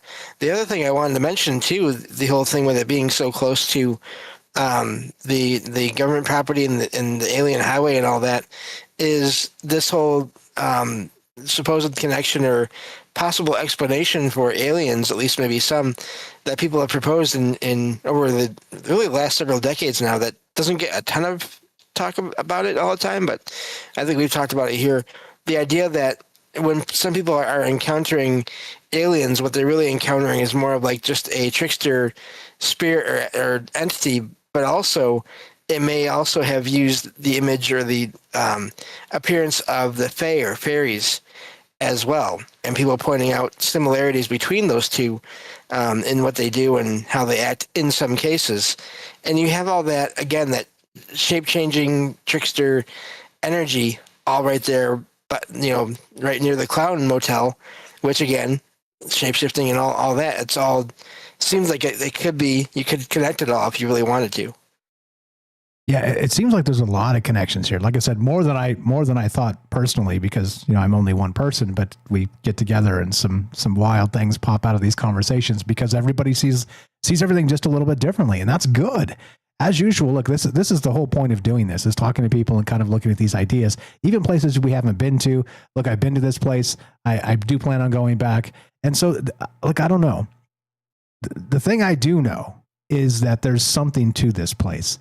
And it is a modern mythology. It is modern folklore. And it is one of those places where when you pump enough energy into it and then you get a ghost show come in and do the thing, and then, I don't know, it turns into something else entirely. First, it was a sort of ancestor veneration for the individual, the father that passed away in this and was buried in this cemetery next door. But then suddenly it literally becomes like the most haunted hotel in North America. Like that, it's crazy to me how these things happen. And not just here, like we're talking since 1985, but I mean, there's many other places we've talked about, Gettysburg and some of these other battles and things like this. Like this is 150 years back. This is, 500 years back. This is 1,000 years back there. And these places live within our mind space and that human resonant energy. I think it's fascinating as hell. I think it's one of the most unbelievable parts about all of the troubled mind stuff we always talk about, is because we can sort of manifest these things sometimes with or without, what would you call it? Sometimes you don't even need you don't need the high strangeness space. You can kind of do it. You can kind of create a thing. You bring a bunch of clowns to a space, and then, as a representative of who your father was, and then suddenly it just kind of takes on a life of its own. And some things you can't even control. It just spins out of control. Anyway, fire stuff. You guys are incredible. Where are we at time-wise? Nobody on the line, which is good, meaning that we can kind of round this out. And anything else you want to add to that, Jen? Fire stuff. Appreciate you, James, as you know. Lots of stuff here and more stuff to get into. I got a whole list of things, but what do you got, Jen? If you got anything else, go ahead. Well, just again, I think that there's something strange about, it reminds me of even like Halloween, where people put on a costume, or even like in movies like Jason or Halloween or any of those sorts of stories where a person putting on this anonymity and then personifying something else. I think that's very key into understanding like what this trickster energy would be, which trickster is a really nice way to put it. It's because I don't know that it sort of just manifests whatever is available behind that mask. Like the mask allows them to be anything. And it's the berserker concept. It's all of those different ideas of like, there's something about the costume. It's ritualistic. It used to be done by like priests. It was brought up, I think, Derek bringing up the juggling. I remember him mentioning juggling. It reminded me of, even in Egypt, they had the jesters who would come in Egypt and, juggling. And I think they were like pygmies, but they got into these courts and they'd be advised as almost a sort of priest class. And they were involved throughout history. These performers of sort of entertaining and taking the sorrow and making it something lighter than that, or making light of it for people to make things, more a comedy, basically, like entertainers. But just that whole idea too, that they would get in close in that aspect and probably be privy to quite a bit of information. So I don't know, that's really interesting with the trickster spirit, that they could also manifest that way, through entertainment even. So that's really interesting aspect as far as with the clowns and everything. Yeah, and the court jester and that whole bit, especially, again, I like to kind of invoke ancient Egypt. And what you were talking about brought to mind this guy named Dedi or Jedi. We did a whole show on this in the past, where he was a legendary Egyptian magician and sage from ancient tales. And supposedly he was, Khufu learned about his abilities at large, called him to court, and he demonstrated his skill on sort of reviving animals from the dead and some of these other things. But then also he asked him to do this on like a human. They're like, okay, well, cut this human's head off. Can you bring this person back? And supposedly he did. in front of everybody and sort of revive this individual. Now, again, I'm not saying that was true or it happened, but it certainly is one of those wild tales of like a, John Dee at the court of Elizabeth I type of thing, like doing magic in front of the entire court and at the behest of Khufu. I mean, and this, like I said, we got a whole show on this. I can't remember exactly where we weaved it in because we're all over the place on this amazing show here. But this is the type of stuff that goes on, and these are the type of tales that are told. And so, how much, as usual, we need to untangle this for ourselves, and how much of it is real, and how much of it isn't. And as I say in the intro of the show, you're here for a reason.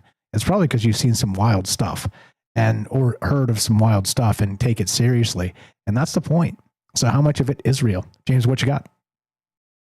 Well, one of the things I've sort of learned about through listening to various things on, actually it's from like a boring history for sleep or something like that I heard this on, this idea that throughout the centuries, in a lot of cases, jesters would be, once they had no position as a regular person, like no power as a regular person in society, but if they were able to have that position of being a jester, then in some cases they could sort of, through their acts and their performances, maybe suggest that what a king or a ruler should or should not do, and possibly in some cases get away with it and affect things to work out better for more people, or to have less people be killed or injured, or all these things. So there's this power that they have in that position, and that position alone, that is not a military position or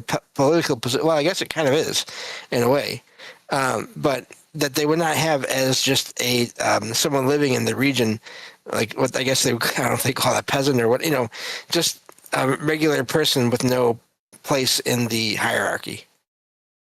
Yeah. All that well said. Let me correct myself too real quick. So I'm reading this Jetty thing. It's been a long time, but when Jen was talking about that, it brought to mind. But apparently, so when Khufu asked him to do the same on a human prisoner, to bring back somebody that they cut their head off or whatever, Daddy refuses, saying it shouldn't be done on people, but he confirms he knows how to mend a severed head. So my bad. He didn't actually do it. He said he could do it. Okay. Trust me, bro. Welcome to UFOville. Jen, sorry, go ahead. No, like the ability to roast somebody, like to do a roast of sorts without actually getting in trouble for it. So that sort of aspect with the jesters, but just the energy itself. Once again, what gave them the boldness to say such things? I think it was there's not an anonymity to it, but there is. Something changes in the person when they put on this persona. Like people act different when they put on a costume. Some people do. And that's the whole concept. It was very ritualistic as far as, in the old world. And maybe it still is, but putting on the clown makeup or doing something to that effect, it kind of ties back into also the vessels aspect, that maybe it's this wild energy of the entity or of, even of a ghost, that they aren't who they were. And maybe they aren't sure who they are, but they're expressing it through this guise that allows them to be to their detriment or to their betterment, whatever they are. It's the same anonymity we see on the internet, actually, where people kind of have the keyboard warrior idea that, the anonymity allows them to sort of slough off who they're perceived to be. And that's the very idea of why it is ritualistically special, is that there's something magical about that, of putting on this persona that disguises whatever it is that they are going to express. It's clown world entirely. It's just so strange. But then you have this motel, possibly built up on a cemetery. I don't know. It's just... It's too much. They've made several movies. Yeah. So much to it. Oh, good. They made several movies. Go ahead. I'm listening.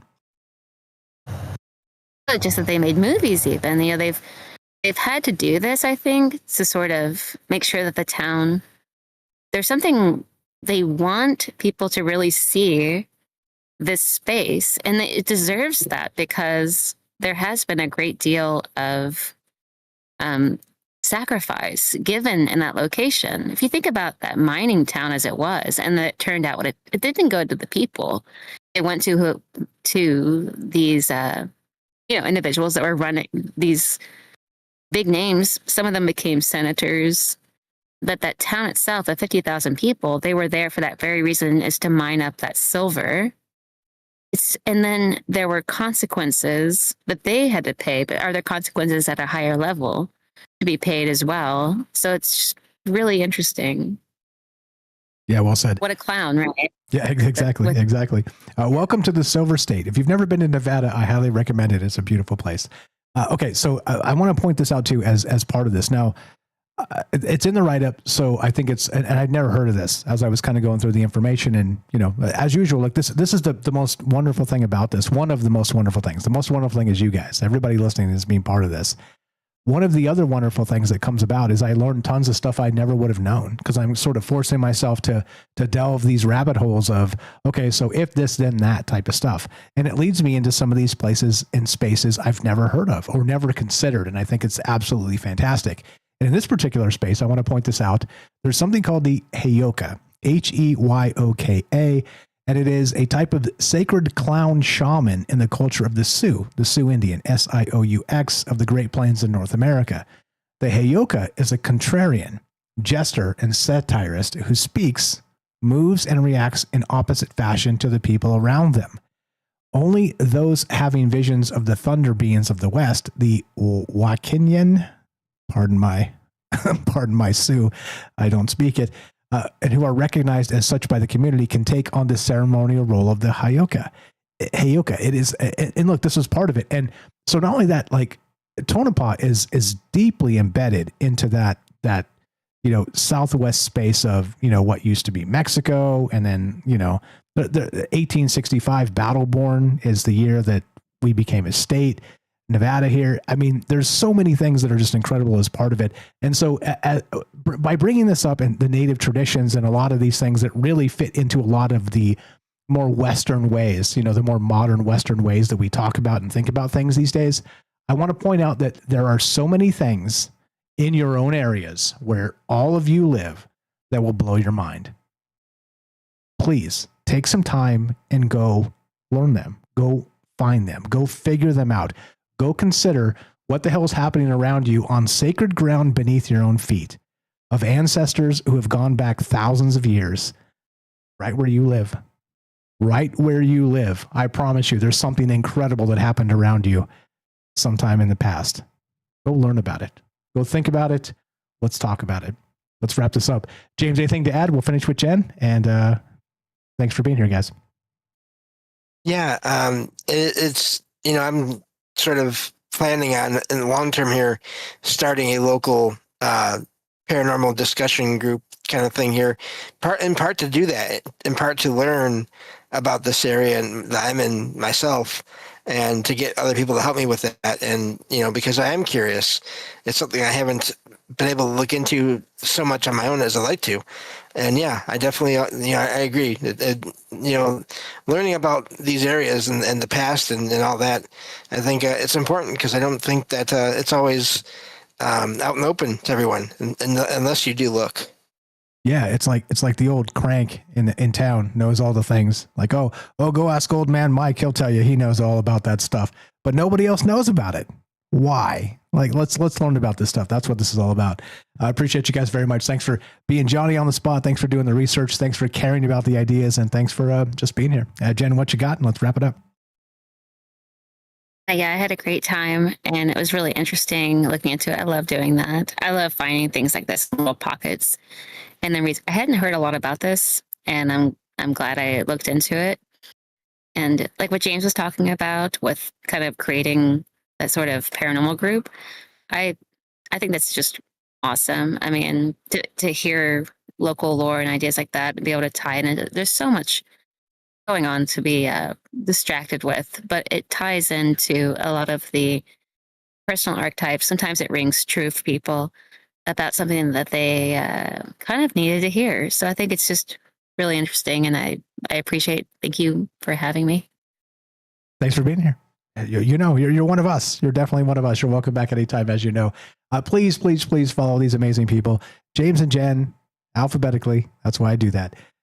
Nobody's. This is like the Knights of the Round Table, but there's like 10,000 of us. Okay, everybody's equal here. There's no hierarchy of anything. We talk about ideas together. We're here together. That's the point. Thank you for being here, each and every one of you. Please go follow these amazing individuals. SalcedoParanormal.com. Follow James, and Jen is the co-host on that show on the weekends. Please follow Jen as well. TroubledMinds.org/friends. Scroll down, click follow James, follow Jen.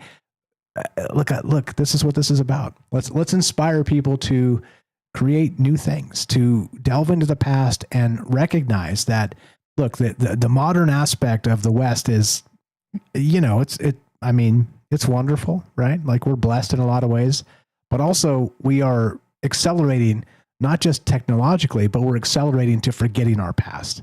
And that's the thing that really irks me, and why it drives me to come back and learn something I didn't know about the area I live in, to learn about other places too, things I never knew about. Again, so without this show, I never would have known about John Dee and Queen Elizabeth I. And I'm telling you, please keep reading, please keep delving, keep rabbit holing, keep considering things that nobody's considered before. And that's what this is about. You guys are incredible. I don't know. Do I press the button? Let's press the button. Let's get out of here. Appreciate you guys. Thanks again for being Johnny's on the spot, doing the research and caring about the ideas and helping our friends. TroubledMinds.org/friends. Help our friends. That's what this is all about. It's what it's always been about. Let's do this together. Let's think. Let's talk. Let's agree. Let's disagree. And that's okay. All of that is okay. Like I always say, if we can't disagree and then be friends tomorrow, are we even human at all? I mean, the past would suggest yes, but I think the modern space and the mind's eye of who I am and who I aspire to be is no. Like, we should be able to be friends, and that's it.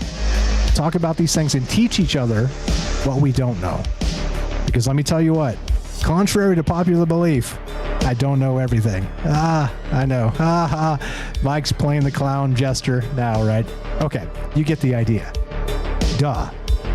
Neither does anybody. That's what it's about. If you want to help us help our friends, TroubledMinds.org/friends. Click all those things. Look, 95% of that's free. If you want to spend some scratch, like I have a day job, I'm not here like begging for pennies. Don't do that.